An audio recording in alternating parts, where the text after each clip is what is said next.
All right then. Welcome back to the Foxhole. Foxtrotting in the Foxhole. Season 10, Episode 20, number 308 overall. Your faithful host, Ken Harlan, coming to you from Eagles Nest 2, Studio B, on a fantastic Friday. TGIF in it for sure. Beautiful day out here in the Willamette Valley. Should probably be outside soaking some vitamin D in, but instead, I'm making some content because I like doing that too. Excuse me, a little raspy today. Was that way on Aftershocks the other day? And by the way, check out episode 38 on the YouTube platform.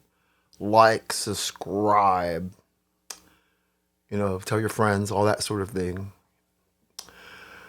Ooh, so much cool stuff going on. We're doing major upgrades in April to the whole Foxhole experience. Going to take a minute to roll out, but already playing with some new tools, and it's fun. I'm really excited.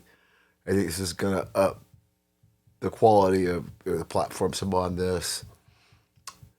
Aftershocks, obviously, SJ gets down, and I do a lot of work with her. So, yeah, stay tuned. We're about to have some fun here as far as that goes. All right, folks, let's get rocking and rolling. Oh, I got to give a shout out to all the folks, especially Rode, for all the wonderful tools they have as far as that, since this is kind of a Rode-centric shop. Also, the folks at Zoom, Tenzik, hopefully I can get out and do a drone run a little bit later. Countless others that make the content creation adventure that much more fun. You want to be on this part of the experience, drop me an email, ftinfx@gmail.com, or call the hotline, 541-525-0896. We'd love to hear from you. Okay, boogie to the beat, let's go. Open FaceTime. Getting episode 308, rolling off the tracks. Yeah, this Jaden Ivy thing, we talked about it on Aftershocks the other day, and now that it's marinated, and his girlfriend, who's an athlete, and this is just a bizarre story. And as I was saying the other day, it seems like it's another one of these things where people are like, yeah, maybe we are better off not dealing with this mofo. Seriously. And it could have been to a situation where, as flimsy as it is, and you don't really hear the NBAPA screaming and yelling too much either. So I'm guessing this guy must suck. It's always a tough thing, because I think on principle, as we said the other day, you are supposed to be able to speak your mind. But then again, speaking your mind can get, in most cases, can get you shown the door. And as we also said the other day, if he was a 2018-7 guy, the Bulls would be more likely to put up with his nonsense than the Pistons before that, is what it really comes down to. Although I would be remiss if I didn't take a giggle at what Swaggy, that's right, Swaggy P, who pops up from wherever he's doing the voodoo that he does every now and then. He said, hey, to get everybody back on your side, just come out as gay. He was trying to be funny, but I was just like, oh, God, that would be unique. What if he was like closeted the whole time and pulled something like that? The way this world is going, anything's possible. Okay. Then we've got Roger Goodell basically telling the Florida Attorney General, which I brought up recently, who is going to challenge the Rooney Rule, kind of saying it goes against his state's laws and would push to have it for all the clubs in the different states in the league, saying that it's a civil rights violation in the other direction. Well, Commissioner Goodell is just basically telling you, hey, F you. We're still rolling with our diversity initiatives and all the other weird stuff that comes from that league. You're not going to be deterred and intimidated by somebody down in Florida, of all places, telling us what to do. If we lose in court, so be it. But, yeah, and something tells me you will always be able to want to judge the role with you. So stay tuned to see if this gets any traction or whether it's just grandstanding as usual when it comes to these politicians. This whole thing of Puka Nakua, another strange ride we're on in 2026 as far as knowing too much about some of these athletes. Okay, he's checking himself in the rehab because of, biting the lady and the anti-Semitic comments. But it's basically like, okay, if I go to rehab, will you forgive me? And is it all will all be cool? Because unless you are going to rehab to get some mental therapy, which maybe you need, or this is just another ruse to make everybody happy. Sounds like the latter, unfortunately, and this is where the society of ours is beyond the ridiculous zone. 'Cause, yeah, if he has a serious problem, cool. I hope he gets the help. But I just have to wonder. There's something about this that just doesn't seem sincere, like most things right now, unfortunately. Okay. This is one of those water is wet, roses are red. Phil Knight has a lot of money kind of troops things. I mean, was it Jason Kelsey or was it Travis Kelsey? One of the Kelsey brothers came out and said that he believes 50 to 70, there 50 to 80% of the players partake in the herb.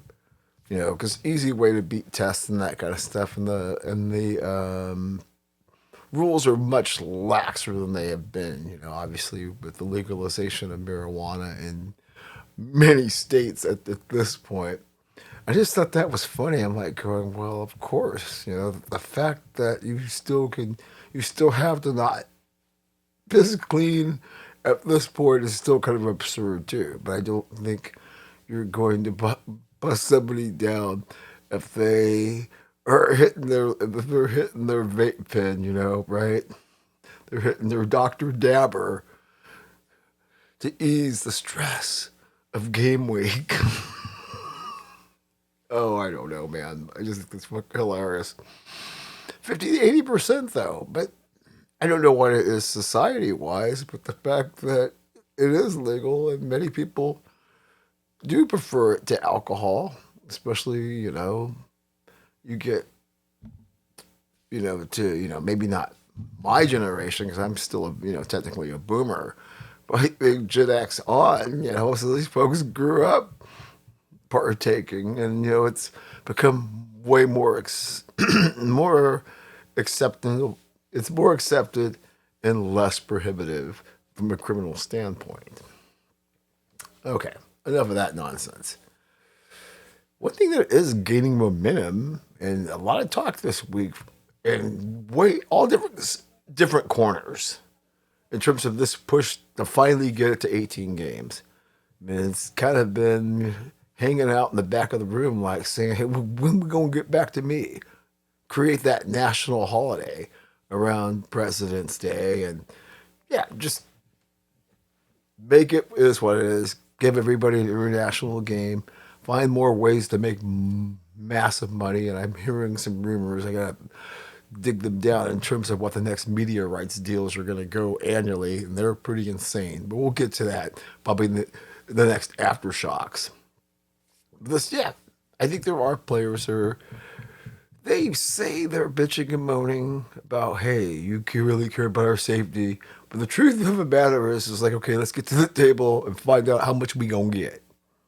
How much more we gonna get paid, especially with these, like I said, media rights deals that are about to be as astronomical as anything you've ever seen, and it's only gonna go up from here. At least until this madness somehow peaks and then plateaus, which I don't see it on the horizon. Not with a no fun league anyway. Okay. Then you've got the whole pro football focus.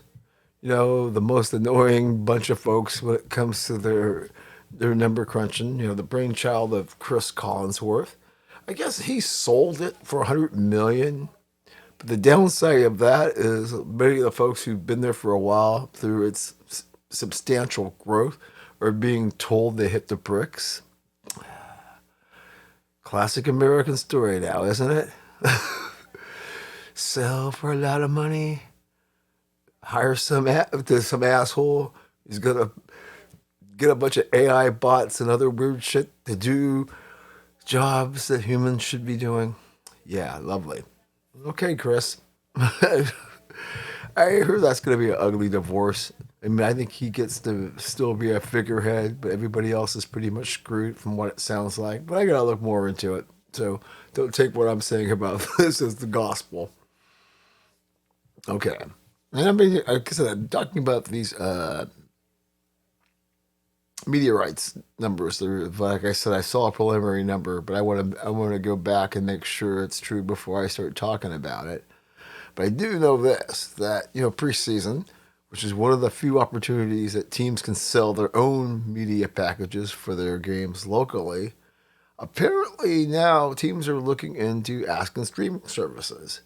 Like saying, maybe if I sell a package to Netflix, and there are some teams that are popular enough, which will make their fans, even if it's freaking preseason, oh, yo, man, I got to be up on seeing what's going on with my Packers, man, or my Steelers. There are certain fan bases where I could definitely see selling the preseason package of games to a streamer, especially if the streaming platform wants to friggin' pay for it, give you money to show your games. Jeez. Okay. Then we get the NFL launching a men and women's flag football league. Do we have enough people trained to launch leagues? I mean, I know the NFL's got boundless amounts of cash and anything that they can put their branding on and say it's theirs and muscle anybody else that wants to create something that's about football, which they see as competition. Isn't it nice that we live in a world where there's no monopolies and antitrust laws? But hey, if you're in a sports league, competition be damned. Okay. Another funny coming out of this week. This whole thing with John Lynch, San Francisco 49ers, the power station, and that's next to Levi's, where people, I guess, people with brains and credentials in the scientific world and other weirdos are attributing, a major spike in the injuries the 49ers have sustained in recent years to this power station. Apparently, John Lynch came out and said, hey, we had somebody look into it. It's a big nothing burger. So let me stop right there with you actually paid good money and resources to have somebody look into this. I can see that. Maybe to shut people up. But it's like, man, people, it's a violent game. So I'm sort of thinking way back in the day, when my Redskins playing in the NFC East, and they were the only team that played on grass and had to play 3 games on turf. I'm like, yeah, but did they have power stations next to all those stadiums? I'm glad that Lynch has come out and put a little cold water on it. If you're a conspiracy theorist and you're rolling in the Oliver Stone society, you're not gonna let go of it. You're just gonna say, see how they do. He's just trying to bury what the truth is. There's even more going on than you know. Okay, man, I think I'll leave that one for maybe the next aftershocks. Oh boy, Dodgers, huh? Unveiled a new. Well, it's not really new because it's kind of a knock. I mean, it's kind of a play on the City Connect uniforms they had. I mean, the all blue ones, which I think was an iteration before, but now it's more like a dark blue Dodger uniform they probably should have had years ago, like everybody else has, as far as an alternate jersey. I'm just thinking that's one more way to make money. Fine, we sell jerseys. But the $75 Otani Souvenir Cup, as many people say, she's for $75. Johnny better show up with that cute dog and at least let me take a selfie. Yeah, the Dodgers caught a lot of flack for that and many other things as they try to make as much money as possible. Okay, well, we're going to try to be nice. I did like some of the things I did see this week, like Baker and God, who was it else? Getting their hair colored and all that kind of stuff, raising money for kids who have pediatric cancers and all that kind of stuff. Those foundations, and so it was kind of cool to see athletes on their off season bringing happiness to the kids in a world where we always see negative stories, a lot of fake stuff. I mean, good grief. Let's see, John Riggins died today, and he's also getting in a multi-million-dollar divorce. If you see the crap that you on social media that these bots are trying to feed us. Okay, that's open face. When we return, we will get the homies and homies together and take the high view over campus. See you in a moment.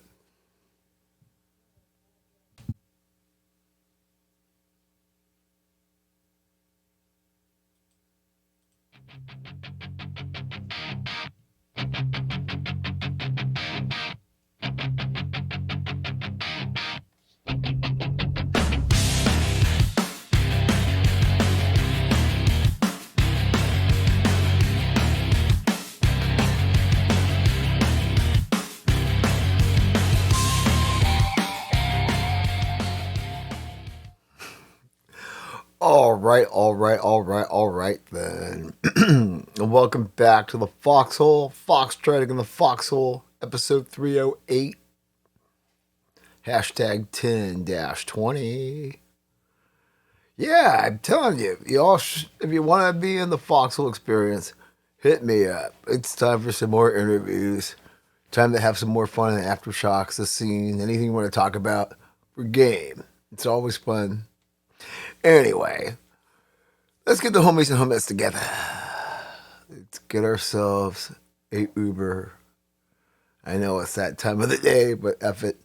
Let's meander our way down West 11th and what we got to do to get to the Eugene Airport, where we're just going to hopefully bounce through TSA, high-fiving and backslapping all along the way till we get to the tarmac, where our shimmering Gulfstream G650 awaits us, where we get to our cruising altitude of 43,000 feet, where we take the high view above the campuses of America. What is happening this week, and what is another tumultuous week? I assume as long as we can do platforms, it's going to be tumultuous when it comes to the landscape of what's happening on campus. It's just a fact. There are some good things going on there, like Calvin Sampson saying he will remain at Houston and not retire, trying to attain the Holy Grail. Props to you, because you have a good thing going on there. A lot of respect, well loved. A lot of people would love to see you win the natty. And in this day and age, given some of the difficulties that are in the sport, it's good to hear Doug Gottlieb once again dropping wisdom as far as that is concerned when it comes to staying in this business. And it's good to see that Mr. Sampson is like, yeah, we're down. Some fun stuff going on as far as the, what's setting up the men's and women's Final Fours. And I guess Hannah Hidalgo and company made it interesting for a half a second. Then UConn was just like, British Petroleum. Sorry, it's kind of interesting when it comes to UConn.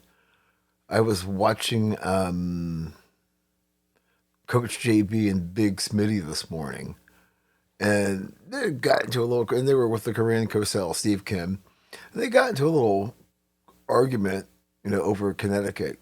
The women's, given everything that they've done, they're bigger than the men's, and Coach JB, in that sexist way, was like, no, they aren't. And which was funny because I had brought this up before about how successful and like even right now being undefeated, and we're just kind of like, yeah, okay, as opposed to, the big deal we made of just someone like Miami of Ohio in the men's side of the equation being undefeated. And then we always talk about the last men's team going back to 1976 or was it 1977 when the Hoosiers did it.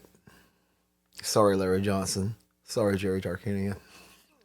Ouch! Oh, man. UCLA was pretty tough.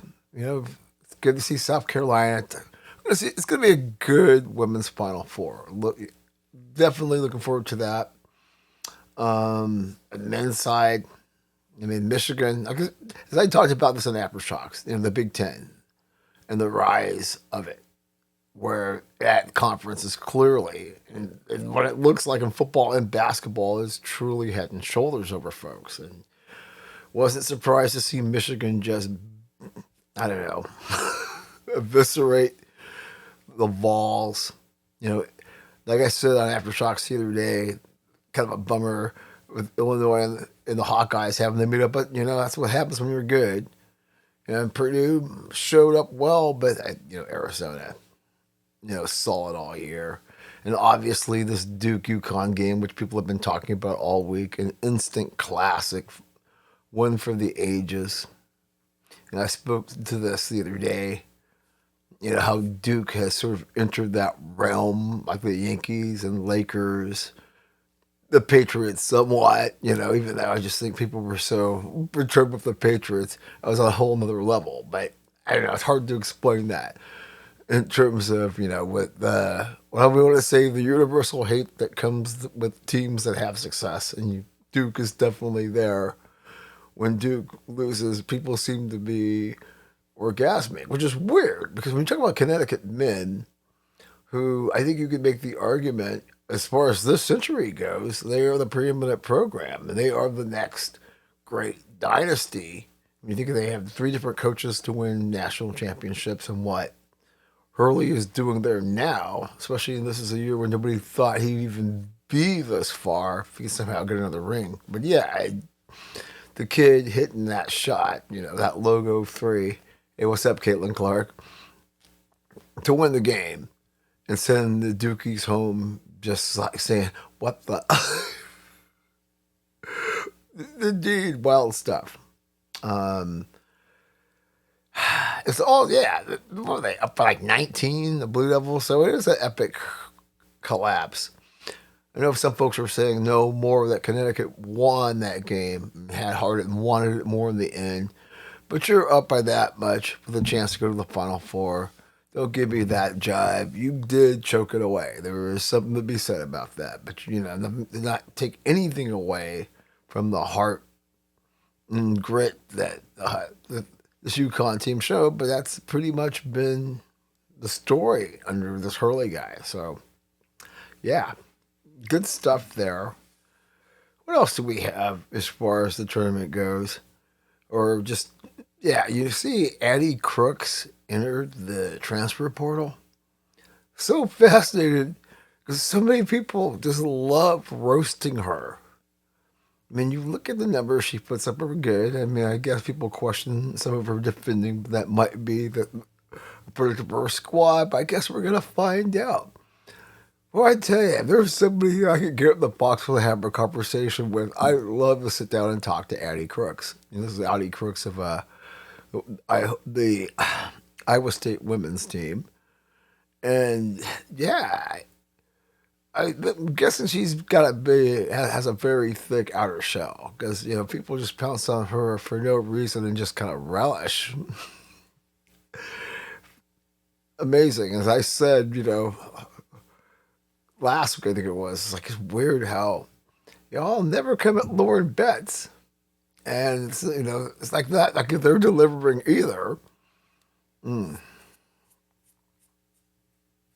Okay, lost in all of this, LSU and Kim Mulkey coming up short again.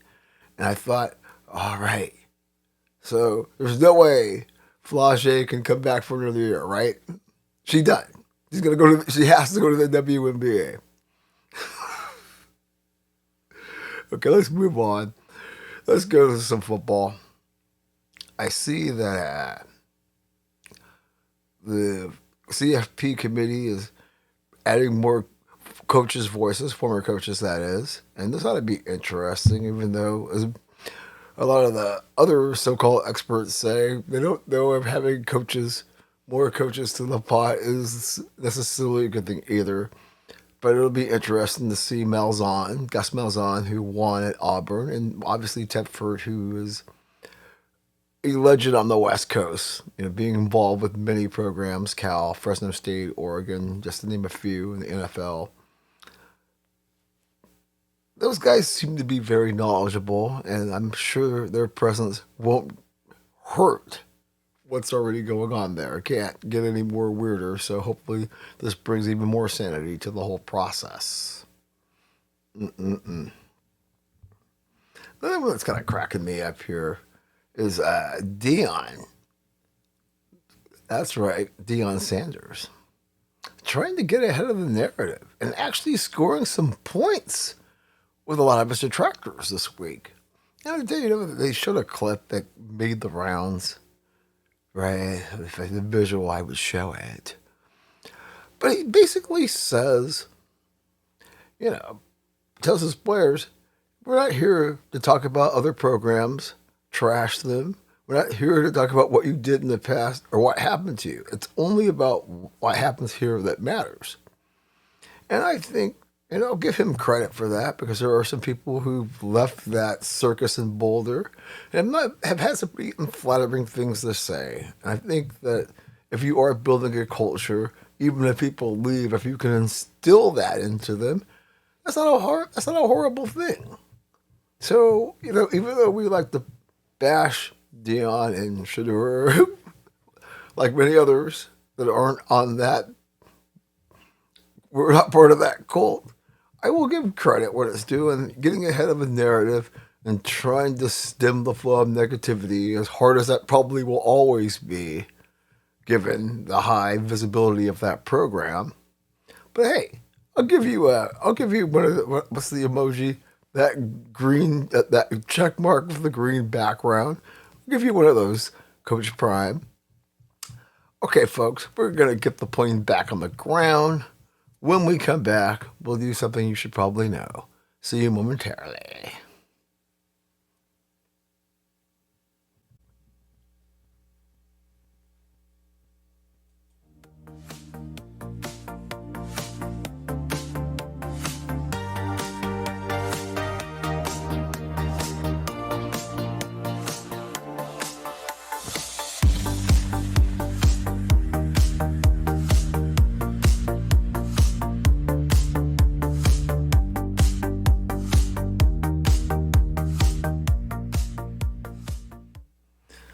All right then, welcome back to the Foxhole. Your faithful host, Ken Harlan here. Ice cold chilling like a monkey cold Medina. Whatever that means. Whatever it must be good. After all, it's still legendary after all these years. Okay, time for one of our favorite segments of the Foxtrotting and the Foxhole podcast. Something you should probably know, or things that happened this past week in the world of sports you might want to know or possibly care about. Ooh. Where do we start? Well, this was another one that's kind of marinated for a minute.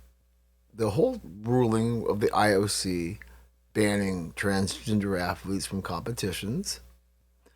And I think it's still taking time to settle in as far as the folks who were angry to respond. There have been some prominent folks who've come out, and bared their soul as far as how wrong it is. But in terms of mounting a challenge, I haven't seen that yet. And I think that the folks that want all inclusion have they're definitely sequestered in their huddle and trying to figure out, how do you go about this challenge? Obviously we talked about this the other day in terms of agendas and the whole thing really becoming extremely politicized, which is to be expected at this point. It's kind of hard to separate politics, and especially when it comes to very emotional decisions like this one. As we've been saying all along, yeah, whatever solution you do come up with, it's gonna be painful, and not everybody's gonna like it. I wish I would see more of folks trying to pivot towards a solution for this. Open division. It's not making everybody happy, and it doesn't have to be clean. I'll speak this 1,000 times, and you're not hearing any discussion about that. So it's kind of weird. It was kind of like a bomb drop, and there's a big crater. Folks are just still saying, "What the?" Anyway, you definitely will hear more about this. Obviously, another story that has to be marinated on and will continue to be a story because it continues to make the rounds. The whole thing with Tiger. Now that more footage keeps coming out and people are running 180 different ways with the footage that is dropping, we don't know how this is going to play out. I mean, there's obviously a lot of eyeballs on one of the more prominent figures in the sports world and how this is going to be handled, how it's going to be dealt with. Is he going to be treated with privilege because of his, larger than life status? We talked about this the other day on Aftershocks. And yeah, it's, kind of fucked for Tiger, if I don't say so myself, pardon my language, but you've got folks like Maureen Callahan and others who are just dredging up every aspect of things we totally forgot about and didn't want to care. We just wanted to see Tiger again. But the naysayers, the finger waggers, oh, dilly dilly da, they are having themselves a feast. This is a story that's like pennies from heaven for them. It just truly is. That part of the year where they're like, wow, the academies are done. It's too messed up to talk anything that's politically related. Thank you, Tiger, for giving us something, we can feast on. Because, if you keep talking about what happened with Savannah Guthrie's mom, Nancy, you're kind of ghoulish at this point, don't you think? Not to make light of that. That's a horrible story. But it's just, in terms of the vulture media world that we have and what they fixate on in order to get clicks in our engagement. Okay. It's the wounded tiger, though, let me tell you. No roar coming from that cage. And obviously, I mean, it's, the folks who are angry, I mean, like Nick Faldo, just like excoriating ESP and others for not coming at him harder. It's like, gee, we know the guy fucked up.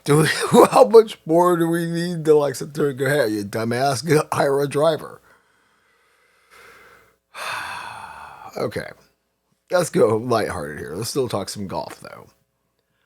Boy, the Kelsey brothers, when it just comes to just merging into pop culture and just becoming like, in that weird way, like Nate Burleson somehow became morning talk show host, which parlays say, hey, I get to be the face of Final Four coverage.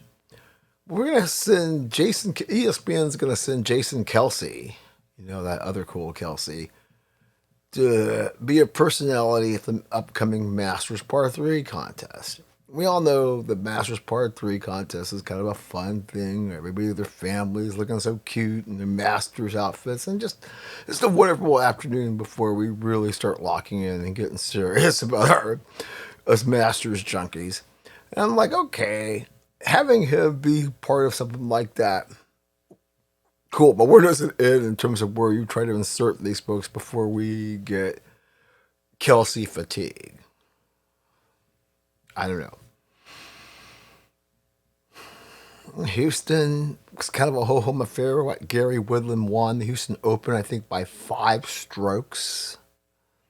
Yeah, and who was it? I think it was Jim Nantz when it comes to live. He says, well, heck, I'm going to have to do some research because I haven't bothered watching one bit of Bryson or any of the boys in the live tournaments other than what clips are on YouTube. Speaks volumes of Jim's saying that. All right. Let's go to the track. Well, how about Ad Max, I mean, he's been saying this for a while, but he really rang the bell in terms of this isn't fun. And don't be surprised if I walk up and get out of this bitch. And, it's like, is he just talking? And like, no, he's pretty serious. He doesn't like the next gen car, as we've brought up.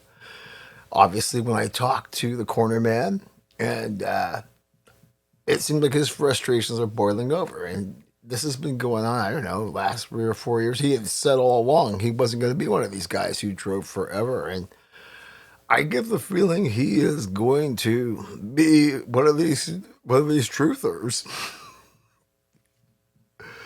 Crazy. So we'll see.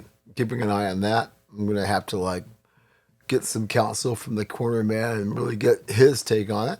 I haven't chatted with him since we had our wonderful episode. If you haven't seen that, Aftershocks, please check it out. He was also right, because we had the Japanese Grand Prix last week. Remember he was talking about Kimi Antonelli? Well, here we go. He's on top of the podium in front of Mr. Piastri, Leclerc, and Russell. Okay. Over on this side of the pond, the Tin Tops. Hey, Chase Elliott, the most popular driver in NASCAR. But outside of hardcore NASCARs, people being related to Bill Elliott, who really knows who Chase Elliott is? I've said it once. I'm going to say it again. But he made a late charge to beat out Denny Hamlin in Martinsville and wins his second grandfather clock. When you win that race, you get hooked up with the grandfather clock. That's kind of a neat trophy. So this is his second grandfather clock. So props to Mr. Elliott. I know I'm being sarcastic. Chase Elliott's legit. I just like picking up. It's like, well, gee, this is the reason why this circuit's not so popular. But that's just me being salty. Don't worry, Chase. We got flowers for you. Over in Alabama, Mr. Alex Palou wins the Grand Prix of Alabama, doing that voodoo that he does, as we talked about as well with the corner man, about the brilliance and dominance of that fine young man. Okay, so I'm trying to get more of a handle on the UFL. Actually trying to dip in and watch games, the 4-point field goal and some of the other interesting innovations that they are introducing to the game that we've discussed over the last 2 months or so. Yeah, I mean, it was interesting. So I watched 2 games. I think it was like St. Louis and I think the defending champion DC Defenders. In St. Louis, because they've lost their football team, they do draw, crowd. I mean, it's not like the TWA dome's completely packed, but it's over 30, between 30 and 40, which for that league isn't bad. We've talked about some of the strategies, going to cities with smaller venues, playing in some of the MLS things, a good thing. Yeah, it was really surreal, because you had Nelly, obviously his connections to St. Louis, coming out, doing the halftime show, and I'm just sitting here thinking, it was surreal. I mean, I don't know if you were watching it. Tell me what you think, because I was like, is this real? I mean, the whole thing. This is going back to the We Laugh. You remember the World Football League, and obviously the original USFL that was in the spring before our current president had other ideas to move it to the fall, and watch the ESPN 30 for 30 as far as that goes. Yeah, spring football. I just think we get our fill of football between the college and the NFL, and it's just hard to have an appetite, right? The vibe will never be the same. It's football, and you're watching it, sort of, but just something you don't really get into. I just think our brains are just not wired for this stuff to really work. Anyway, what else do I have here? I've also got, whenever somebody gets busted for doping, because I think so many people are doing the dirty as far as performance-enhancing drugs are concerned. Former New York City Marathon winner, as Albert Carrera, he was handed a 5-year suspension. For what? Doping! Which, I hate to say it, but I've been skeptical of all distance feats, which are pretty amazing this century. And stuff like this just makes me go, okay, you're a dumbass that got lazy somehow and stumbled up and got busted. Okay, I'll leave you with this one. So I'm kind of an insomniac half the week, unless I've had enough adult beverages. Sure, I sleep like a rock, but I can't do that every night because your liver won't allow it. I watch a lot of mountaineering videos on YouTube, folks going up Everest, K2, Nangabara, and the Mount Blanc, Denali, all that kind of stuff. And, I've always been kind of fascinated with, people conquering the highest summits, obviously going back to Sir Edmund Hillary and Tenzing Norgay back in 1953, conquering Everest, and Mallory way back for where we're not sure whether or not they conquered the summit or not. What was that, like 1924 or something like that? But the story out there that the Sherpas and the tour companies poisoning people to ingest fucking, conditions that mimic high altitude sickness so they could collect insurance. Wow. I've had some interesting things on my scorecard, but the Sherpas going soprano style, the tour companies, damn. Wow. Come on, HBO. Do the crime series based on that. Okay, folks, we're cooking. When we return, we will talk some association and maybe some queens in the court if there's something worth talking about there. See you momentarily.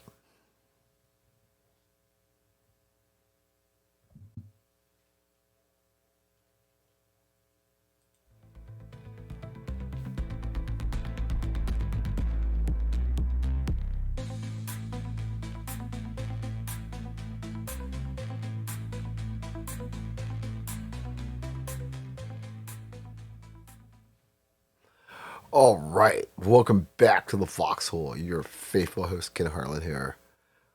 Ice cold chilling like a funky cold Medina, whatever that means. Yeah, it's Fabulous Friday. Spring after winter, having a final grip here in the Willamette Valley for the past week. I was sitting outside a couple nights ago. It was just like, damn, you really don't want to let go. But we know it's going to be 78 on Sunday, so figures before they let us really enjoy some sun, make sure it stays brisk for a minute or two and wet and windy whenever possible. But hey, it's going to be supposedly clear for the next week, so boogie on, beat down. Okay, let's talk some hardwood. Mark Cuban coming out and saying that he regrets selling his majority stake in the Mavs. Well, duh. Now that you see what Adelson and her peeps have done, turned it into a shit show and made the Mavs kind of a joke. He's sitting there looking at this, and his ego is such, and I'm sure watching how that's transpired and being part of the success that Indiana has had in college football, he's probably feeling himself like, yeah, I could probably make a run. He's watching, what Sam Presti and those folks are doing in Oklahoma City, Burford and company in San Antonio, on and on. So I'm not so shocked at all. I don't blame him either. I mean, I'm sure he's bored since he's decided against, being the next Trump and running for president and going that well, at least in this incarnation of what he's all about. You can only have so much fun on Shark Tank and stuff like that. All right. One thing I did see this week as well, the Bucks being eliminated from the playoffs. We knew it was going to happen, the inevitable. But we just got to ask, for the sake of their fans, you just clean house I mean, let's face it. Do you really? I mean, you're going to get a good pick, or you should. In spite of how you need you need to have 3 degrees from Caltech to understand what their chances in the lottery actually are. But more often than not, they should end up with a good asset. But you think that maybe you just roll the dice and see what you can get for Giannis? Because I'm sure Giannis is looking around the room, and you definitely.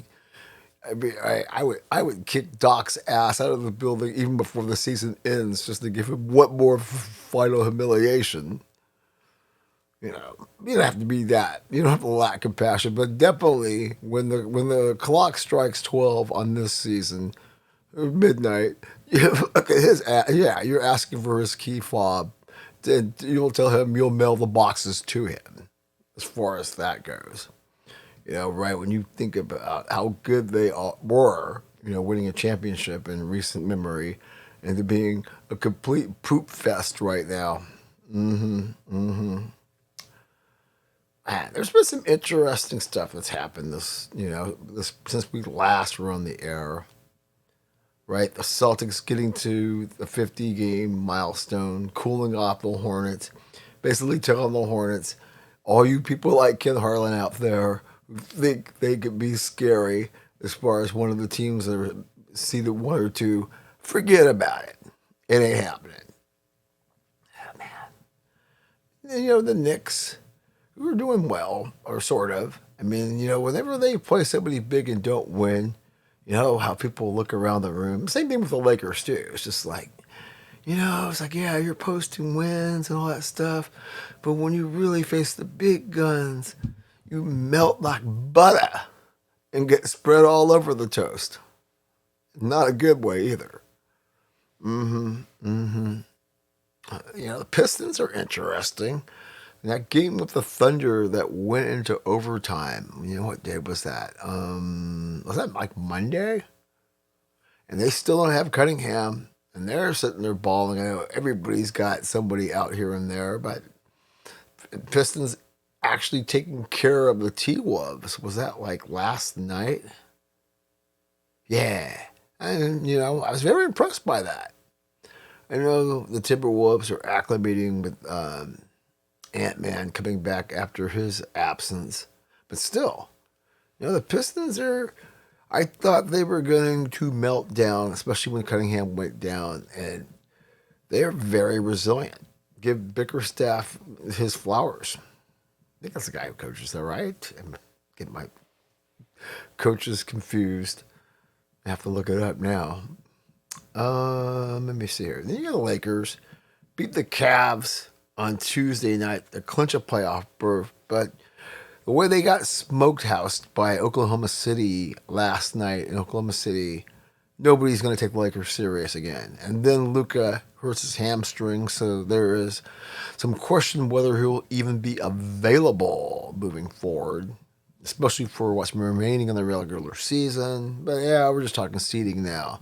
And for the Lakers, I don't know what 3-6 looks like at the moment. I don't have my graphic in front of me.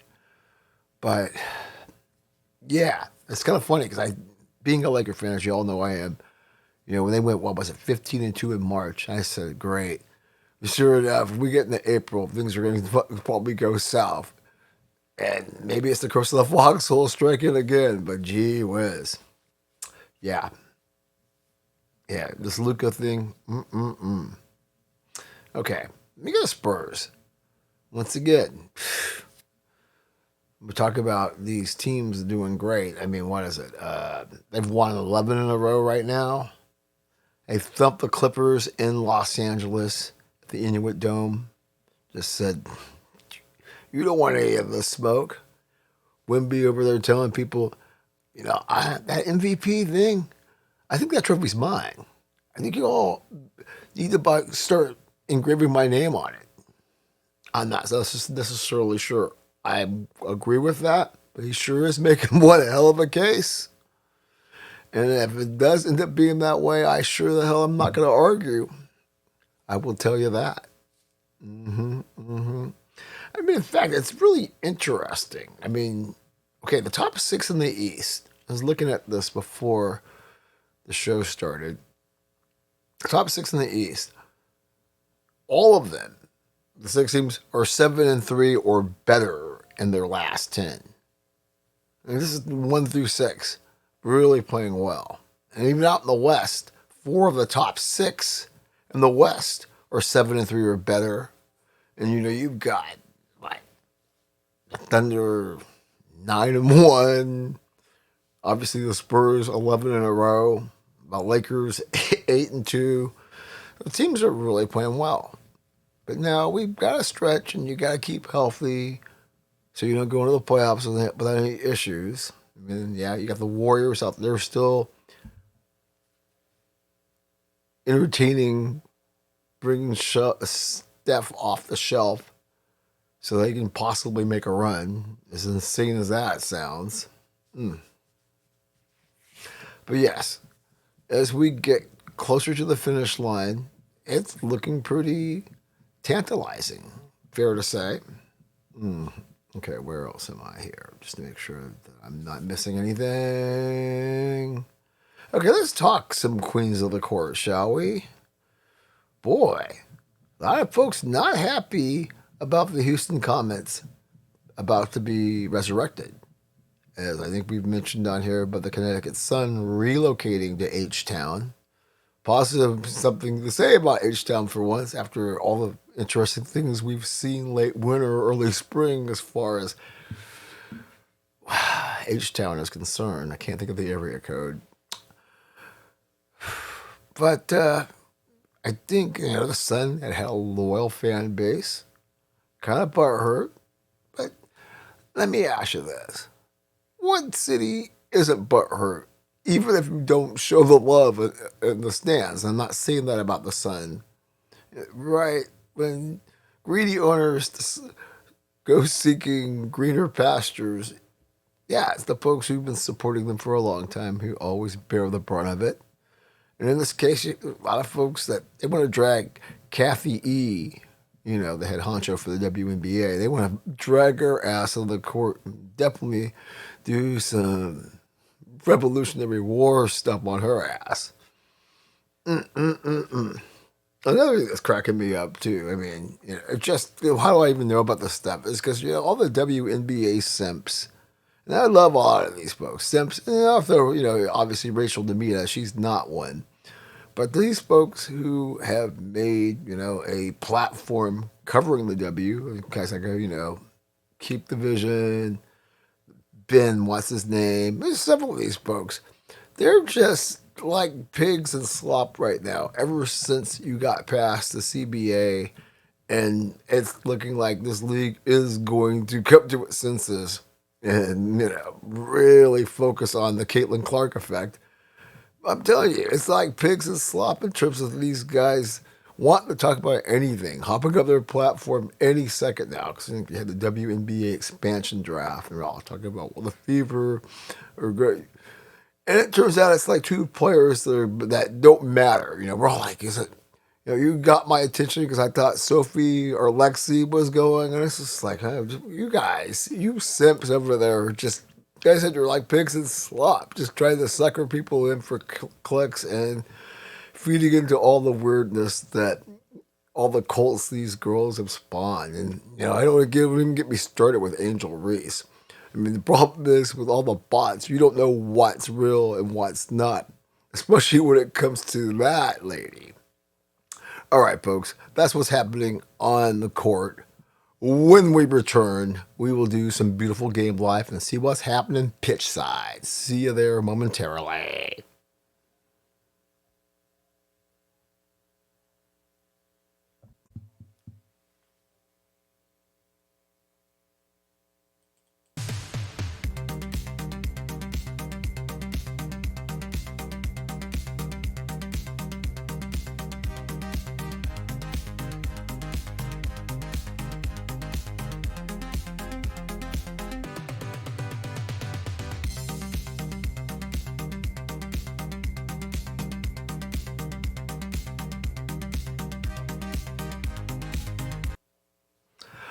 All right, welcome back to the Foxhole. Your faithful host, Ken Harlan here.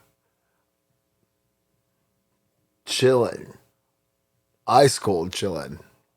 TGIF style. Up here at Eagle's Nest 2. Watching a little news out of the corner of my eye. Gotcha Burger. One of my favorite burger spots. Had caught on fire. Didn't that car like crash into it? Then you had a guy embezzle a bunch of money or some shit. Not a good 2026 for Gotcha Burger here in Eugene. Although they did open the one out in Valley River Center and one in Corvallis too. So they are making the snaps. But they're not having a lot of luck with the shack there on Chambers. Dang. Yeah, we want to see those folks do well. So I like those burgers. Maybe I'll order a burger later and help them out. Okay, where are we going here? Let's do some beautiful game life, shall we? Man, I talked about this on Aftershocks the other day. I did a whole segment basically on soccer, which is kind of rare. But, we cover everything. And, I'm a huge fan of the beautiful game life. And I talked a lot about this window, or this really bad window that the USA had. I'm really going to rehash that because that speaks for itself, right? It's very disconcerting that, I don't know, what are we, in the 60s now as far as how close it is to where the World Cup. And yeah, we may not make it out of the group stage, based on what we're seeing now. I'll just leave it at that, because I spoke at great length about the whole thing on Aftershocks. Check that out if you want to hear my rant. As far as Pochettino goes, I'm not going to put it on him, right? You can question his tactics or whatever, but maybe we ain't that good. And I hope he stays around. And to that effect, he has said rumors of a return to Europe are not currently in the cards. As I'm sure people want his services, as quickly as people lose patience with managers across the pond. And his pedigree is good enough. But yeah, I would like to see him not only do this World Cup window, but at least, another 2 years to actually build a foundation. Because I'll be disappointed, but if from a culture and an ethos mindset, right, if he can somehow get us on a better trajectory, we can take the hit here. It'll be ugly, and as I said the other day, it'll be, a colossal failure. But I think in the big picture, having someone like Mauricio around, for a little bit, through 2028, I think that would be the best scenario as opposed to if this thing blows up, which all signs are pointing towards that. A knee-jerk reaction because of that. Who knows? Maybe they'll shock the hell out of us. Who the hell knows? That's why they play the game, right? IB, a lot of thoughts as we return to action today with, clubs. More on that in a second. But Japan beating England on the road in Wembley, 1-0.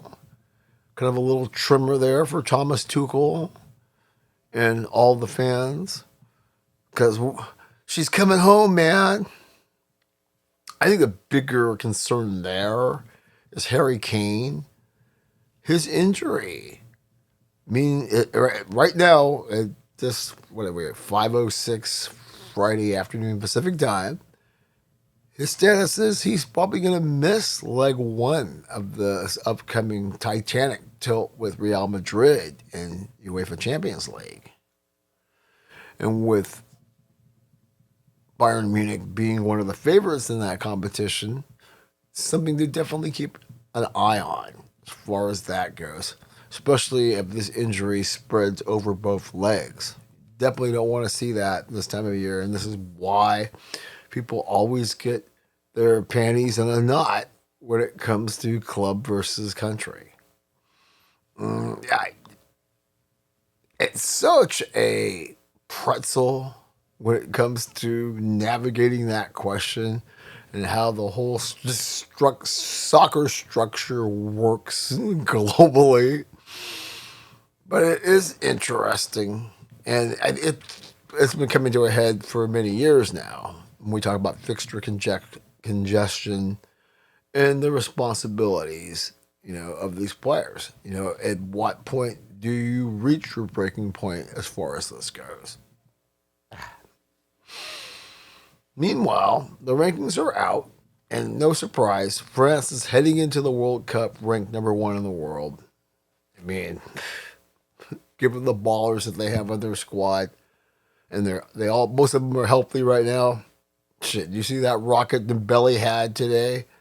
He had a brace. PSG pushed their lead to 4. They have a game in hand.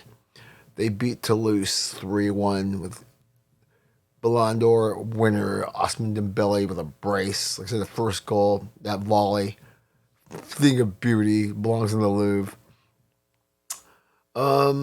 It's funny because, France being ranked number one coming in there and all this stuff going on in France, with PSG and their L1 opponents really at odds because League One or League One has been really accommodating with PSG, moving fixtures around to give them more time to prepare for these big Champions League tilts.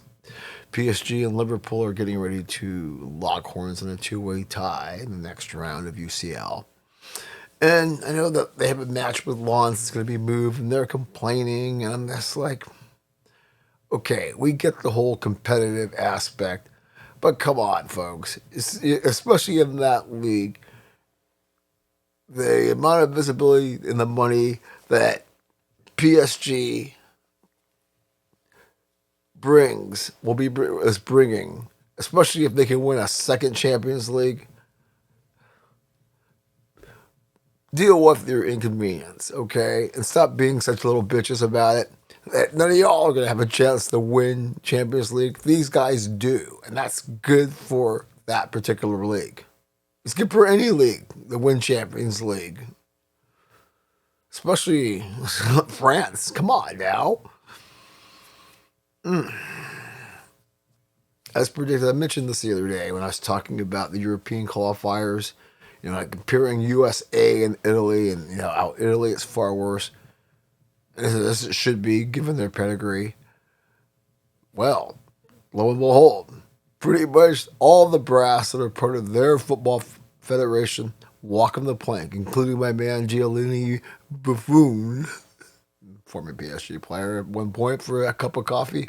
They're all walking the plank and falling on the sword, as they should, given how big that country is as a football proper nation. So, yeah.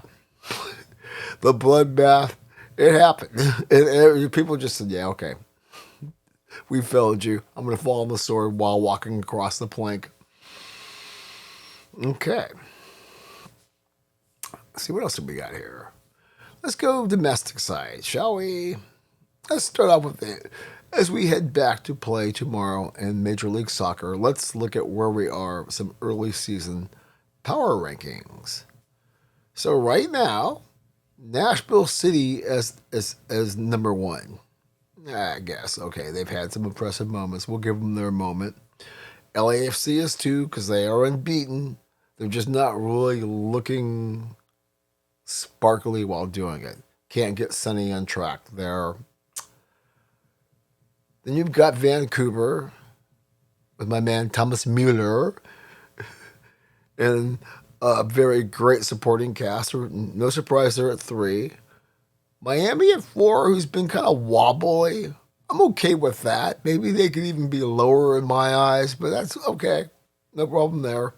And then you have, the upstart San Diego's. They got a little bit level as far as their meltdown in CONCACAF, but they're still pretty scary, and they're at 5. And I think I'm okay with all of that right now. What I'm seeing with the MLS at the moment. The big story, obviously, when we come back tomorrow, is Miami christening their new stadium in downtown Miami. Right? They even have a Leo Messi stand already for a guy who's still playing. Yeah. And we know it's going to be a star-studded affair, not without controversy, though, as one of the guys who's been has had press credentials since Inter Miami came into existence, now all of a sudden doesn't. That they're moving into a swanky new place. Can't wait to find out more about that. Mentioned on Aftershocks about the whole thing with Denver and Utah drawing 50,000. Still am so impressed with that number. Hell yeah. Hell yeah. All right, folks. Well, that was a quick blast through the beautiful game life, which usually happens after an international break. But as I said, we were back today. Got to sit back while I was doing tasks, watching PSG and Toulouse. Big weekend ahead. So set those alarm clocks, folks. It's on like Donkey Kong. And then we got big UCL fixtures. CONCACAF's coming. It's all fantastic stuff. Okay, we will be back with some Nightfall Diamonds momentarily.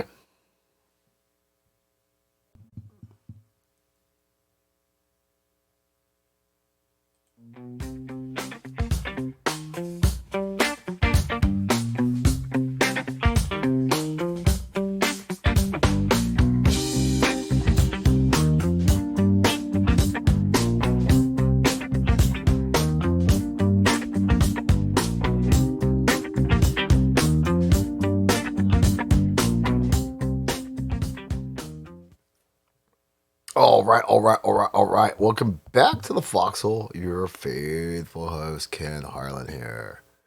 Ice cold chillin' like a funky cold Medina. Whatever that means. Okay, I'm gonna try to stop saying that. I've cut down on the cussing. Now I gotta quit saying, but it is. I am chilling like a funky cold Medina.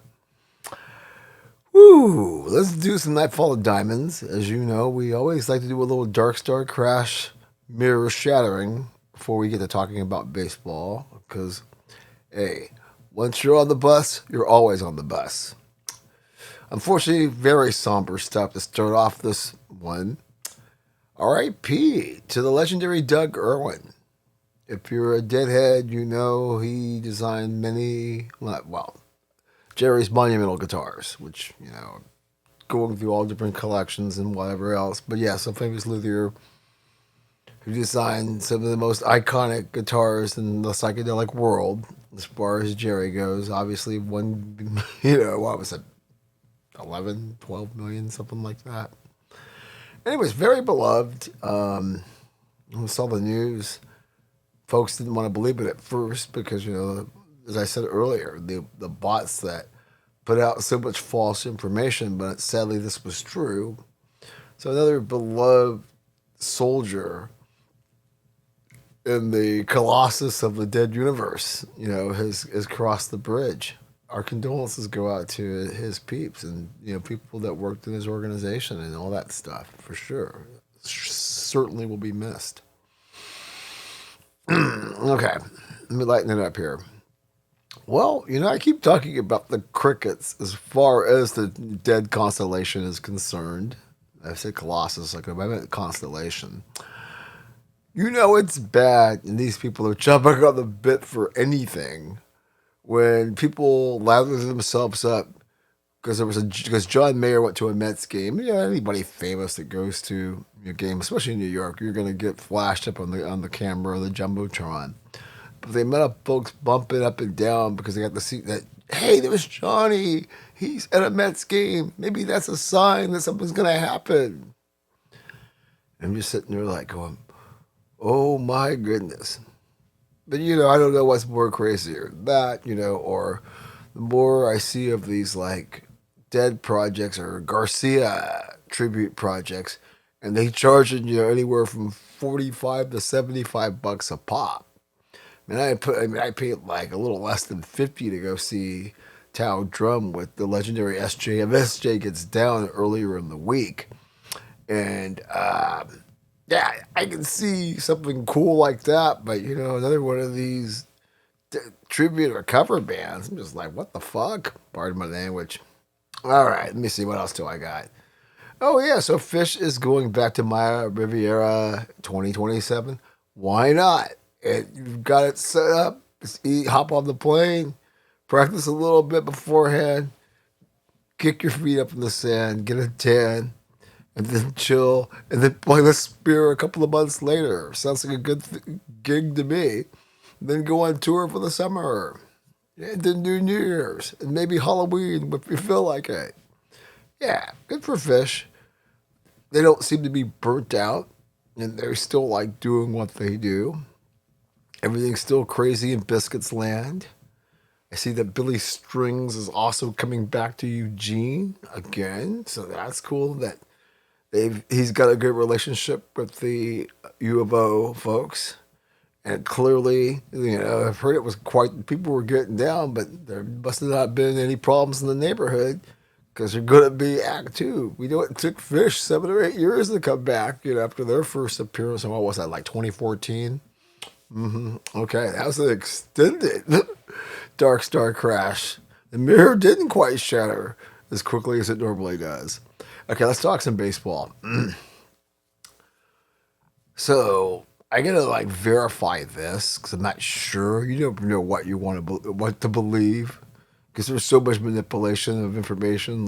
Hey, there was 178,000 jobs added last week, so we're doing better. I'm going, yeah, but what kind of jobs were there? And are you just basing that on that you took more people's unemployment benefits away? Because all the jobs that AI has taken, British Petroleum, when you try to pass me these numbers, I know that was a quick rant.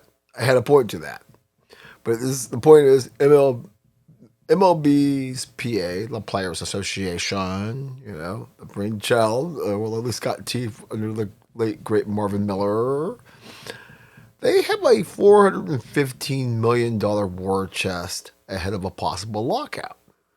That is interesting to know. So a little bit south of $500 million. What you gonna do with that? What a PR campaign? Are you gonna put money in people's pockets when you ain't getting that check if they locked out? I think in this day and age, you'd have even a bigger war chest. But okay, we'll start with 415. I'm sure they're still raising the cash. Okay. So, we're in, the second week now of MLB. We've gotten acclimated to the ABS system. It seems to be working well at this point. There are some interesting moments. We had a game end on an ABS call. I think it was the O's and the Rangers. The first time that happened, obviously, with the new system being implemented.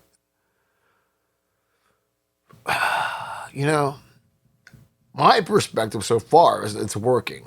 But then again, I'm watching 50 million sports, so I can create content for my platforms and stuff.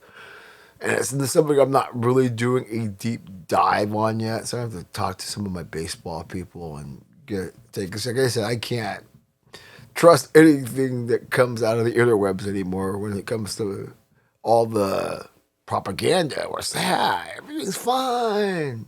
That meme of the dog sitting in the house that's burning, right? Everything's fine. But no, this does seem to be fine, and it does seem to be working. We'll definitely circle back here probably, in the beginning of May and see where we are with the implementation of the ABS system.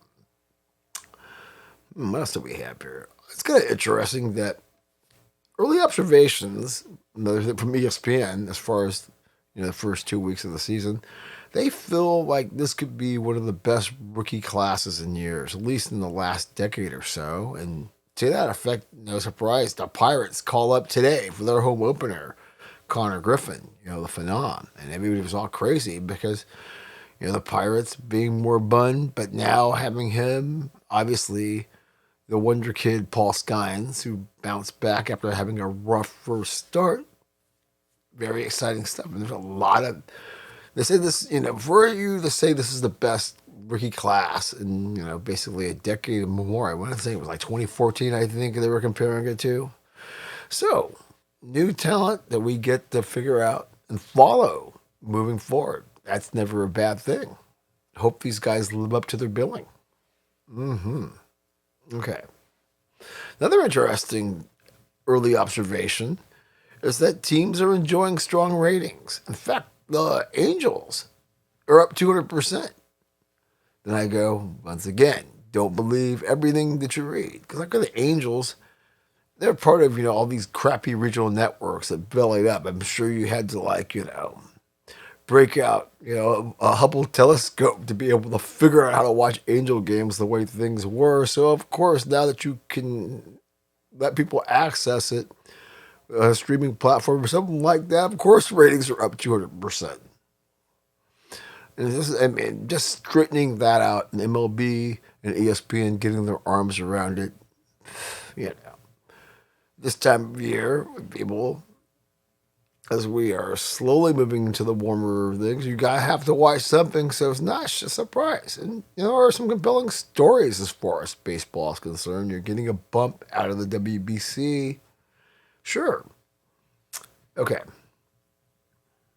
Kind of interesting for the Giants. I mean, the Dodgers are off to an interesting start. I mean, the Guardians sort of cooled down their march after they opened up with a sweep of the D-backs, but the Guardians took 2 out of 3. I think the bigger concern is up the coast with Vitello and the Giants. Although the Giants did bounce back and take 2 out of 3 from the Padres. But yeah, it's way early, so no real need for anybody to be hitting the panic button yet.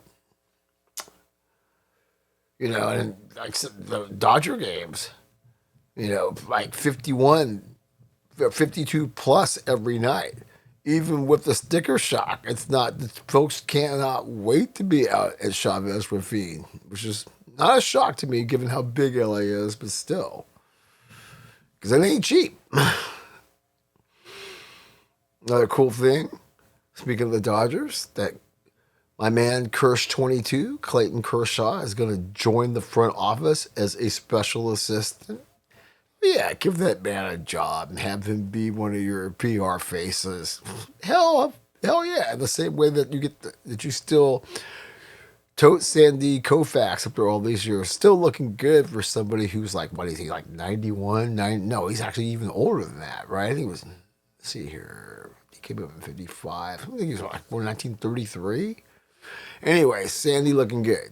And then a Trevor Bauer sighting. Oh dear, say it ain't so. But yes, he signed with a minor league team. It's an independent, obviously with no organization.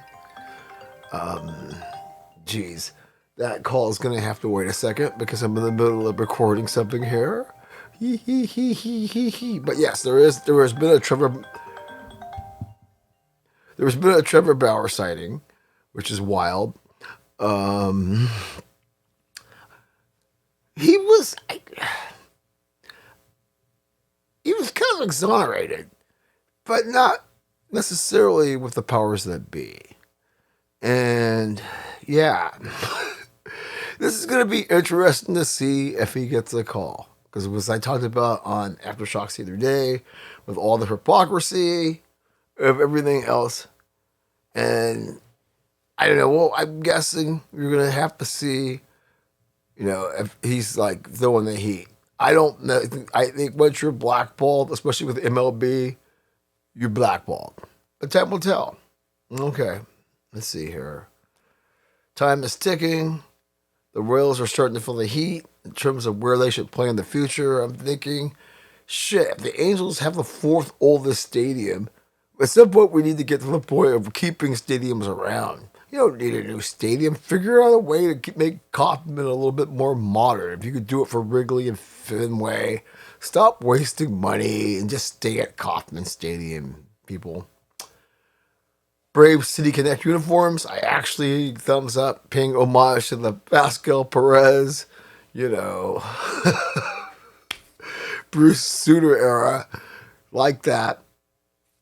Dodgers, I said, with a new blue look, like more of an adoption of just having a dark blue version of their gray uniforms that they've been wearing, in this modern era.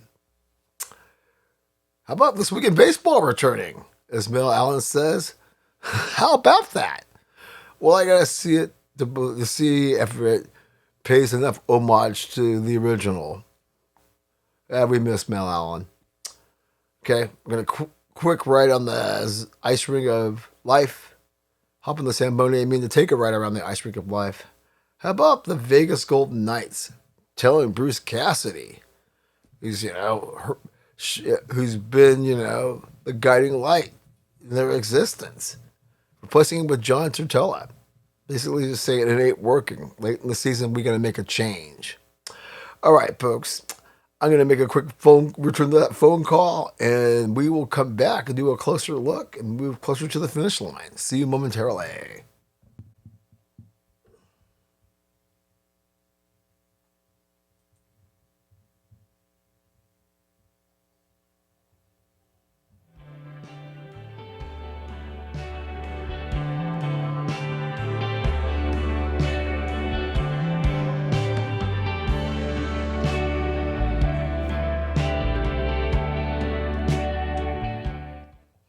All right.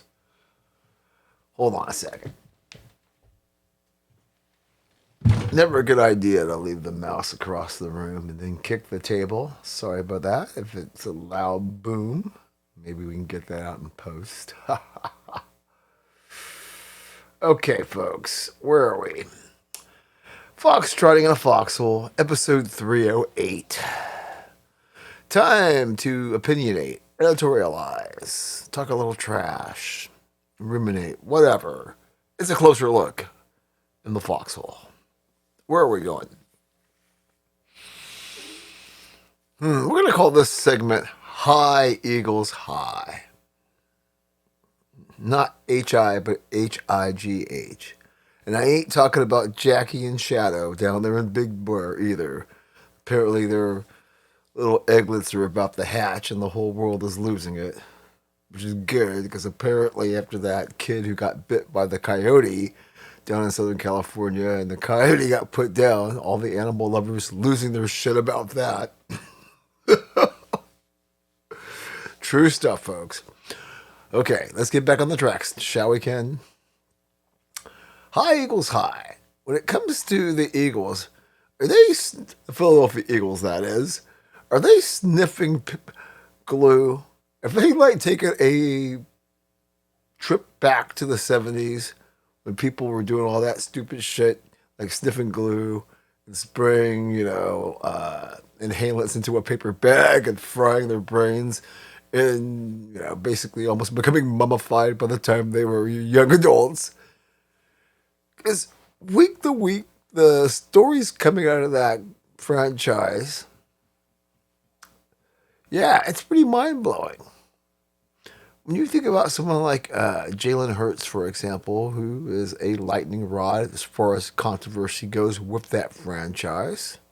I mean, you think about all the different coordinators, and maybe he's a coordinator killer. I guess I never really thought about it in that regard, but it's just that, why is he so unliked? And I've heard some interesting takes. Like today, I was watching Fearless.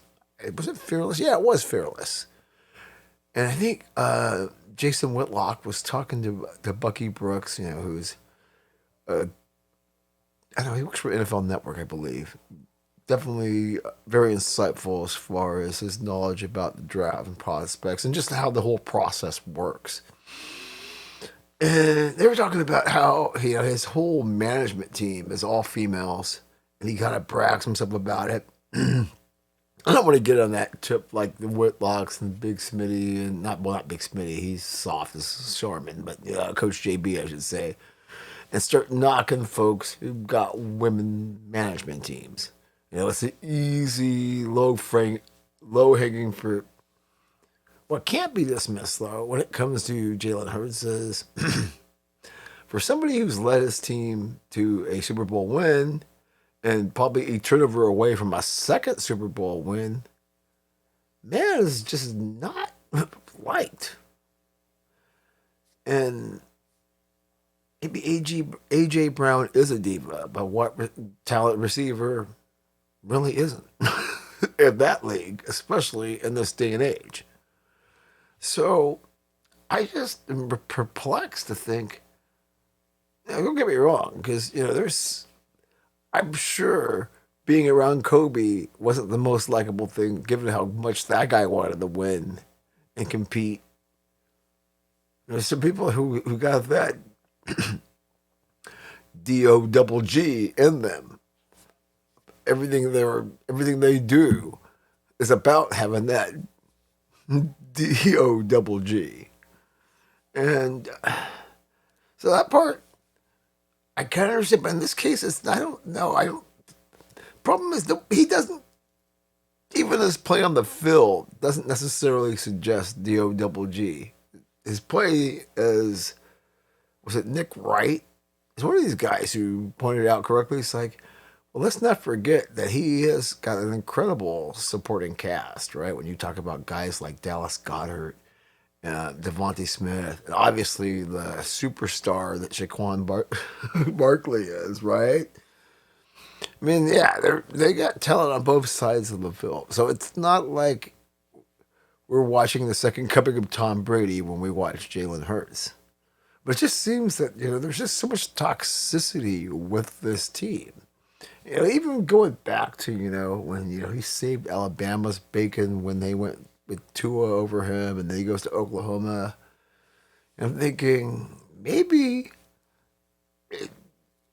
in this world, it would not be shocking to move off of a Super Bowl winning quarterback, especially if he's the cancer in the room that you need to exercise yourself from. Just a thought. All right, I think flip gears here. Now it's watching, big to do about the sporting news. Yeah, that they're even relevant on any level. Publishing a list, sporting news, of the, I think of the top 140 college basketball players of all time. Could have had their top 3 teams, which I thought was more interesting. Basically, so the top 15. And, the arguments with people, when it comes to like Pete Maravich, right? And, so like, well, I don't know if Bill Russell should be in there. I'm like, when Bill Russell won back-to-back championships in the era where you had to sit out your freshman year, right? You can say what you want about Wilt not winning, and it's true. Winning enough. Wilt did win twice, but didn't win in college. And, I was talking to Doug Gottlieb, but this is the coach of Wisconsin Green Bay and former TV personality. And I think he's spot on when it comes to like Pistol Pete, when it's like, these people who just want to like live in that fantasy. Like with someone like Jason Whitlock, this helps his racial narrative. I don't know. That guy's got a warped mind, in terms of what he wants to promote. And he's sitting there, and I'll give him a little bit because he's a columnist. But when people do make what you played a lot of games in a SEC that was being segregated, and I know it was harder to get into the tournament then, but you didn't win shit. And the same reason we take the pots and pans and make them hard. Caitlin Clark is like, you need to win something to be considered great. Especially when all things considered, Ken, you don't see this about Babe Ruth and Lou Gehrig and all these people that you worship. Okay, but they won. Pistol Pete didn't win. Yeah, it's interesting because I think this list is definitely weighted to around 79, right? Because Jordan's on the 3rd team. And I think Magic and Bird may have been first or second. They're on second team. But it definitely gives a little credence to the era, which it should. Given the dynamics that have changed in college basketball in this century. Not knocking the superlative guys who just kicked ass. And I just say superlative good guys. Wow, okay, we're all over the place. We got the badasses of this 21st century era, not knocking any of these cats, or even the folks in the 90s, which was a very strong decade. When you think about UNLV and you think about those great Duke teams and Carolina and obviously the Fab Five, but on and on. Just winning has to still mean something in the conversation. And I know folks that, like to put their arms around an era, but it's like when I look at, you've got Walton, Russell, and Lou Alcindor, aka Kareem Abdul-Jabbar, all-time great super duper star. Not for the records that he holds, but for being bald and bold. Yeah, Red Hot Chili Peppers. Anyway, but those guys won, right? I mean, and like I said with Russell going back to back at USF of all places. Yeah, and folks just want to fucking dismiss that nonsense. I'm like, no, they were pretty dominant. And there was a parallel to what they did. Walton, obviously, injuries kind of derailed. But if Walton had been healthy, I'm sure he would have had more than the 2 rings that he did win. Kareem obviously had 5. Russell, well, I think that speaks for itself. But I just love it. We want to fixate on Pistol Pete Maravich, because he scored a lot of points at LSU playing for his dad, who probably let him do whatever the hell he wanted in a pretty much segregated SEC. But then we don't want to give Bill Russell, who won 2 championships at USF, when you couldn't play as a freshman. Yeah, make it make sense for me. But it's fun. I said list. That's what they're for. So we can have conversations and we can sit there and say, what, are you out of your mind? Let me know what you think. Or if you go look at SI's top 140 college basketball players ever and look at their first 3 teams and give me your opinions. FTINFX@gmail.com. Call the hotline 541-525-0896. All right, that's a closer look. When we come back, we will get you out of here with a spicy NFL report and time to fumigate TMCA time, as we always do, to get you out of here. All right, folks, momentarily.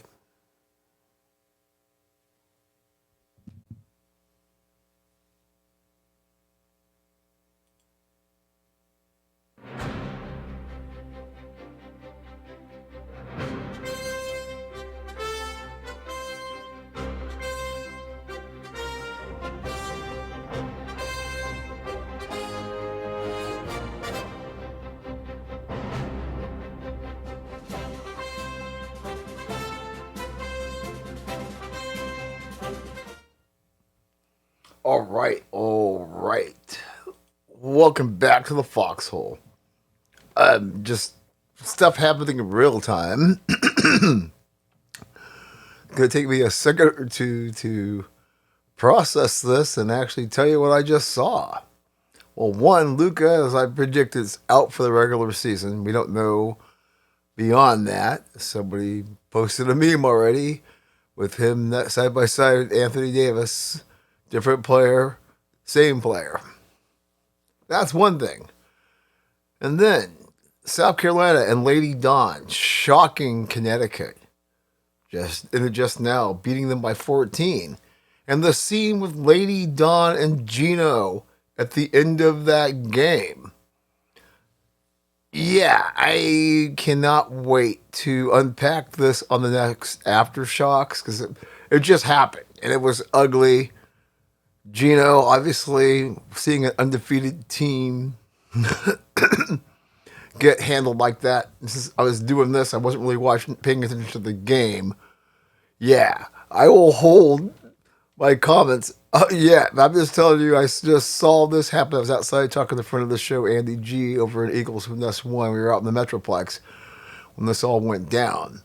Crazy finish to a game where Lady Dawn's Gamecocks end Connecticut's undefeated season in a very statement fashion. Yeah, we'll be talking. Okay, it's time for the NFL report. Man, tough week for the Purple Gang, the Vikings. If you're old school boomer, Gen X, you know that Jeff Simeon, part of the teams in the 70s, he passed away.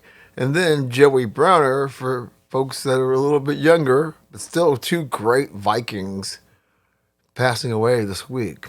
So our condolences definitely go out to their families. Viking Nation. I mean, these guys were great players. Not that even if they weren't, but you know. So I guess the NFL is moving forward with the hiring of what is it, 150 to 180 replacement officials, and they'll come from D1, 2, 3, basically anywhere where you're playing organized football. Step on up. We'll give you a test. Maybe we'll give you a job.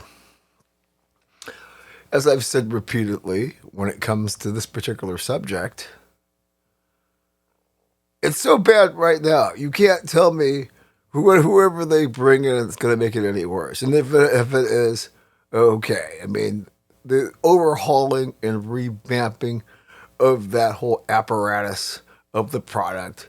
Until you do that, it's just like go ahead. I mean, we'll probably lose our minds, but based on the aesthetic I've been seeing over the last 15 years, British Petroleum. NFL is also going to get rid of the Monday night doubleheaders. I don't know how I feel about this. I don't see what the complaints were. I mean, maybe the stagger games. And okay, I'm one of these people like, hey, gee, I figured out technology. It's not that hard to have two fucking screens, pardon my language. But then, you don't have, I mean, with it being two coast and kind of starting that first game at like 4, which is affects 7:15 on the East Coast. I didn't have a problem with it. I mean, you don't have to do it all the time because, we always take it in the ass on Sunday after that Sunday afternoon window when you're watching the red zone and there's only 2 games and they both suck. So that part, ending another game on Sunday, but I'm also like, I kind of like having 2 games on Monday. You just kind of sit back, watching one and then switching to the other.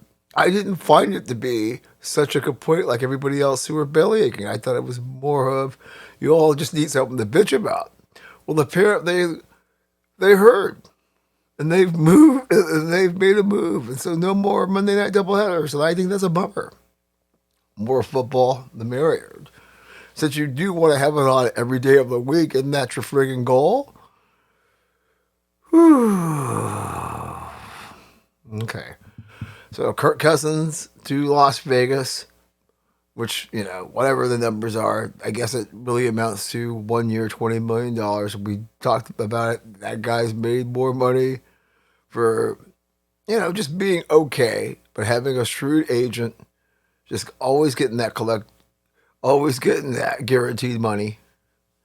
The thing about Captain Kirk, you like that. He likes it. In this particular situation, if they're going with Fernando Mendoza, perfect, right? I guess. I mean, it seems weird being in Las Vegas and it being the Raiders, but, after watching the NFL Films thing about the Sea of Hands, which I'll talk about here soon, I don't want to get off the tracks. But the point being is, these Raiders ain't those Raiders. So, yeah, I guess it makes sense for him if they are going to take Fernando Mendoza. I personally would see what kind of assets I could get for that number 1 pick. Plenty of quarterbacks around. Kirk could be a bridge. Although I think I don't care because people say he was balling at the end of the year. Were they watching the same feed of the red zone that I was seeing in terms of the Falcons and their underachieving asses? You can't put this all on Michael Penix Show.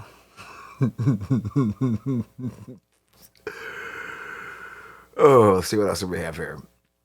How about Coach LaFleur, the one in Green Bay, basically saying, okay, he didn't get a highly favorable rating, in the report cards, which I thought was supposed to be confidential, but anyhow, the players are kind of like, he's one of the few coaches, I guess he didn't, I don't even know if he got a B minus. Point being is he goes out and says, well, I need to have a stronger connection after not receiving these high marks in the annual survey. And I'm thinking, yeah, did you really have to even come out and say that? Maybe you need to look in the mirror and say, gee, am I that fucking much of a robot? Or worse, an asshole where the guys are just like, yeah, dude, you ain't cutting it. Which brings me back to, wow, I know he was on the hot seat, so I'm kind of wondering that the leadership group there, because this is different, their situation, obviously, in Green Bay being, that structure they have. What kind of discussions went on in the off season? If it seems like folks aren't necessarily waving the pom poms in the locker room when it comes to him. Anyway, then there was the rumors about Myles Garrett because they restructured his contract, and now all of a sudden, well, he must be getting ready for a trade, especially given all the insanity going around that building. Right, and there was just not a week goes by where there isn't something to chew on when it comes to the Cleveland Browns franchise. But Andrew Berry assures us that ain't the case. Whatever we're building, homie's going to be a part of it. I want to believe that, but the cynical side of me says, okay. Well, I'll wait and see what if he suits up in a Browns uniform opening day 2026. Speaking of, Shedeur switches to number 2, the number he wore in college, and ESPN thinks that's frigging news. Luckily, there's enough insanity going on that was on the radar for about 2 seconds. But ESPN will never stop trying to put that clown in front of us. And yeah, I don't care if he come at me at arrows and slings until he does enough things on the field. And I saw this guy in Cleveland. Gosh, I guess he must be on one of their talk shows that also is streamed via YouTube video wise. He was going off about Haslam saying that Deshaun Watson has an opportunity to be QB1. And I'm sitting there thinking, are you pandering to the Shedeur sexuals and the other weird folks pitching the culture narrative? Or do you actually believe that nonsense? Because you start talking about how he was balling out. I'm like, no, he really wasn't balling out. He, yeah. It just happens that in those games that they won, he did enough for them not to lose. Let's not get carried away like we were seeing, when the light bulb came on for John Elway. My goodness, that tribe are definitely a crazy bunch.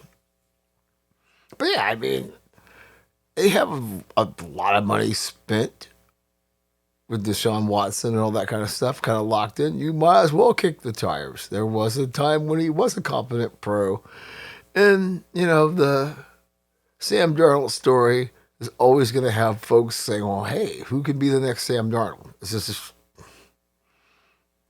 That's just the way it is. I just don't know in this particular case because you don't have. Maybe if just Sean could have spent the year in San Francisco hanging around Kyle Shanahan and those folks, but I just have the feeling, how are you getting better in Cleveland with that shit show? Okay. Talked about the Niners earlier with, Lynch and the whole power plant thing. Then you've got Kyle also making news. Kyle Shanahan, that is. Not happy about having to go out under to play a game and then integrate yourself back into a regular NFL week workflow. And I'm 2,000% with him there. But the international thing is what they're pitching. So you got to take one for the team, Kyle. You're free to bitch and moan about it. But obviously, Mr. York didn't fight too hard when the edict was passed down. It's going to be you that has to play this game down under. And speaking of the 49ers, this thing with Brandon Ayuk just becoming a deeper and deeper black hole as far as, who knows when this thing ever gets resolved. And I wouldn't be surprised if he ends up wearing the 49er jersey next year in some crazy way. What else do we have? Super Bowl going to Vegas in 29. Can't get up a Vegas, can you? Yeah. All right. Maybe the Raiders will actually have a decent product on the field by the time that happens. Not holding my breath. Okay. Well, the trucks in the foundry have pulled up, and I've got the signal. It's time to go. The stainless steel bowls that contain the smelliest of varieties that come in complimentary, regular, and XL sizes. Consult the wire. It's TMCA time in the Foxhole, where we give out these stainless steel bowls to people whose distinctions during the week, or their actions, have earned that distinction. I like to say, boo, we're all over the place. Glad we're near the finish line. Or, as we like to say, them being who they be. Yeah. And what are we starting out with? I'm going to start out with the Bulls. I talked a lot about this on Aftershocks with Jaden Ivey and mentioned a little bit at the beginning of this show. I'm going to give it to the Bulls in the NBA. I mean, it's pretty clear this kid's a freak show. But I'm not going to give anybody a stainless steel bowl because of their religious beliefs. I just think you're a nut. But I do think the Bulls in the NBA kind of like doing this kid dirty when you've got all kinds of other, pardon my language, shitbirds doing all kinds of things. British Petroleum, come on, man. That's definitely worth 2 XLs, one for the NBA, one for the Bulls. I'm going to give a 3-strip here for Tiger and anybody who's on the apologist bandwagon. I think some of you folks condemning him are probably taking it too far, I should say. That's pennies for heaven from you, so I would expect nothing less. But you folks who are being an apologist and shedding tears, British Petroleum on that too. Come on, man, Tiger. This is just, yeah, it's such a mockery. I'm going to give a regular to Jason Whitlock for leaning into the race narrative more than you need to. I mean, there's plenty of stuff out there. Instead of always trying to like inject this racial narrative, which sometimes isn't there. Sometimes what is. And we don't have to like attach race to it. Oh man. I'm gonna give one to Elle Duncan.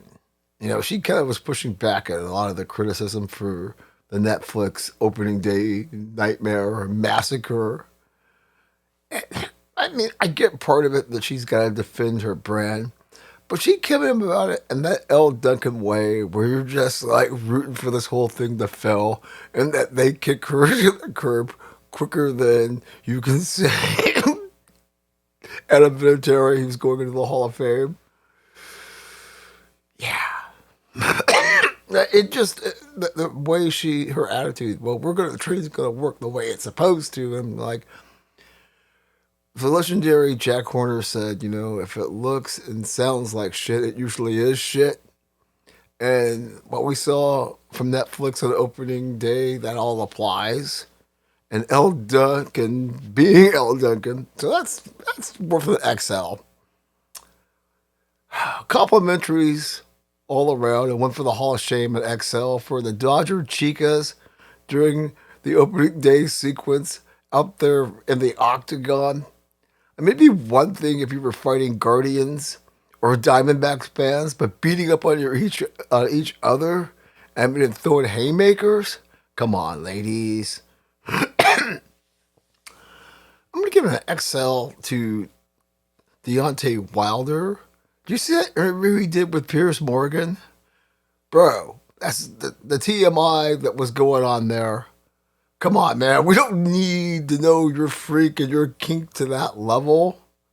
Maybe some people do, but I know I don't. I find myself still having a little modicum of decency in this lifetime, and nah, man. I don't give a rat's ass about your freak and your kink. Sorry. Oh, man. I'm okay. This is another XL for the Hall of Shame, and an XL, you know, we have the Foundry and make more.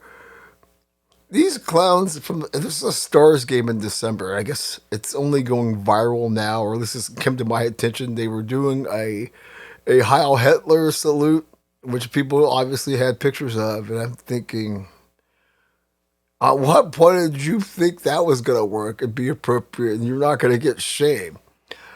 You all do realize that you people lose jobs and futures ruined for doing stupid shit like that. You all do realize that, right? Okay. I think we've got to clown points every week on this thing. And this week, no different. We're going to give it to Ryan Clark. Is that guy becoming the court jester? We're going to give him 2 XLs. One for being who he be, and then making a bigger ass of himself as far as injecting himself into this Cam Newton, Whitlock, Stephen A. Smith nexus, which he has no business sticking his worthless opinion in.